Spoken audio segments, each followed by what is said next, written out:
हाय नमस्कार. मुक्काम पोस्ट सिंधुदुर्ग या माझ्या यूट्यूब चॅनलवरती मी सावली तुम्हा सर्वांचं अगदी मनापासून स्वागत करत आहे. आज आपण नारळाच्या वड्या कशा बनवायच्या ते पाहणार आहोत. इथे जवळजवळ मी 3 नारळ किसून घेतलेले आहेत. थोडंसं केसर घेतलेलं आहे, एक जायफळ घेतलेलं आहे, वेलची साखरेमध्ये बारीक करून घेतलेली आहे, साखर आणि तूप. चला तर मग पटकन वेळ न घालवता आपण आपल्या रेसिपीला सुरुवात करूया. इथे मी एक ताट घेतलेलं आहे. आता एक वाटी घेते आहे. वाटीच्या साहाय्याने मी आपण जे मगाशी खोबरं किसून घेतलेले होते ते मी मोजून घेणार आहे. मोजून का घेते आहे त्याप्रमाणे आपण साखर घालणार आहोत. आपल्याला साखरेचं प्रमाण कळणार आहे. जवळजवळ मी इथे 5 वाट्या इतकं खोबरं घेतलेलं आहे. आता तुमच्याकडे जी कोणती वाटी असेल त्या वाटीने तुम्ही हे मोजून घेऊ शकता.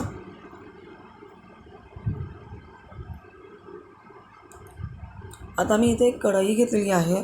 त्याच्यामध्ये जवळजवळ पाव चमचा मी तूप घालून घेते आहे. आता ज्या वाटीने आपण मगाशी खोबरं मोजून घेतलं होतं तर त्याच वाटीने मी इथे साखर घालते. आता इथे तुम्ही साखरेचं प्रमाण तुमच्या आवडीनुसार घेऊ शकता. मला जास्त गोड नको आहे म्हणून जवळजवळ मी इथे 3 वाट्या साखर घेतलेल्या आहे. 5 वाटी माझं खोबरं झालं होतं आणि 3 वाट्या मी आता इथे साखर घेतलेला आहे. आता थोडंसं मी पाणी घालून घेते. आपल्याला पहिल्यांदा इथे थोडासा साखरेचा पाक करून घ्यायचा आहे. असं केल्याने काय होतं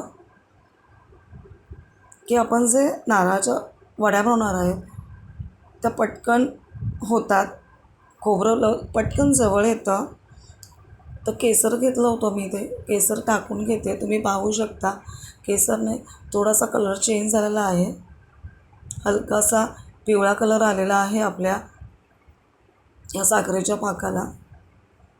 आता आपण जे मगाशी खोबरं किसून घेतलेलं होतं ते मी घालून घेते. आता आपल्याला सगळे असं एकजीव करून घ्यायचं आहे. अगदी मस्त होतात ही नारळाची वडी, नारळाची कापं. आमच्या मालवणामध्ये हे आतुरतेने केली जातात. जेव्हा आम्ही गावाला जातो तेव्हा आम्हाला गावची लोकं, जेव्हा आम्ही निघतो मुंबईला यायला त्यावेळेला आम्हाला ही गावची भेट म्हणून नारळाची कापं देतात. आता उद्या नारळी पौर्णिमा आहे म्हणून मी हा एक व्हिडिओ केलेला आहे.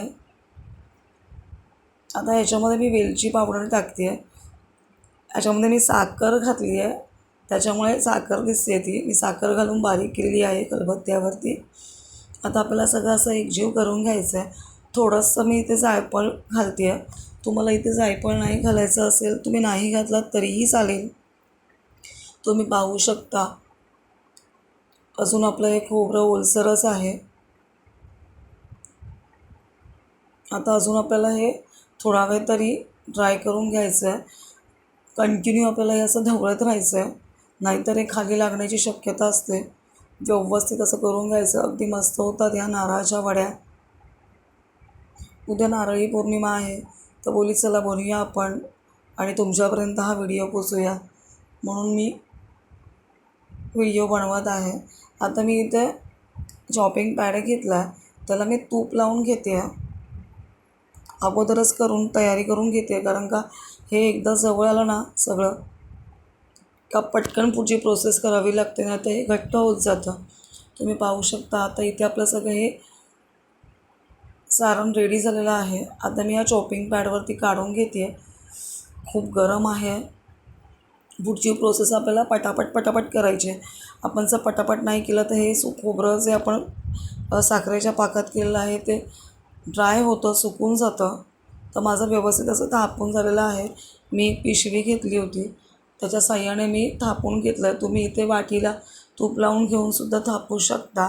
गरम गरम वड्या पाडायला जाऊ नका. हात भाजण्याची शक्यता असते किंवा वड्या आपल्या तुटूही शकतात. थोडं सुकल्यानंतर मी वड्या पाडायला सुरुवात केली. तुम्ही पाहू शकता मी सुरीच्या साहाय्याने इथे छानपैकी वड्या पाडून घेते आहे. आता तुम्हाला कोणता आकार द्यायचा आहे तो आकार तुम्ही इथे देऊ शकता. मी इथे शंकरपाळीच्या आकारामध्ये वड्या पाडून घेते आहे. अगदी मस्त होतात या वड्या. खायला अगदी सुरेख लागतात. तुम्ही करून बघा. आता इथे वड्या पाडून झालेल्या आहेत. पाहू शकता तुम्ही. अगदी मस्तपैकी आपली अशी नारळाची वडी इथे बनवून तयार आहे. नारळी पौर्णिमा स्पेशल ही नारळाची वडी पाहू शकता तुम्ही, किती मस्त दिसते आहे. खायला तितकीच मस्त लागते. मी जास्त गोड नाही केली आहे. तुम्हाला कितपत गोड हवी आहे त्याप्रमाणे तुम्ही साखर टाकून करा. अगदी मस्त लागतात ह्या वड्या. आता एक एक करून मी ह्या प्लेटमध्ये काढून घेते. तुम्ही पाहू शकता अगदी मस्त काजू कतरी कशी आपली होते तशा ह्या वड्या झालेल्या आहेत. मस्त वड्या होतात. तुम्हाला आता हा व्हिडिओ कसा वाटला ते मला कमेंट करून सांगा. आणि अजूनही तुम्ही माझ्या चॅनलला सबस्क्राईब केलं नसेल तर प्लीज माझ्या चॅनलला सबस्क्राईब करा, की जेणेकरून मी व्हिडिओ टाकेन त्याचं नोटिफिकेशन तुम्हाला मिळेल. आता मी तुमची रजा घेते आहे. लवकरच भेटू आपण नवीन व्हिडिओ घेऊन.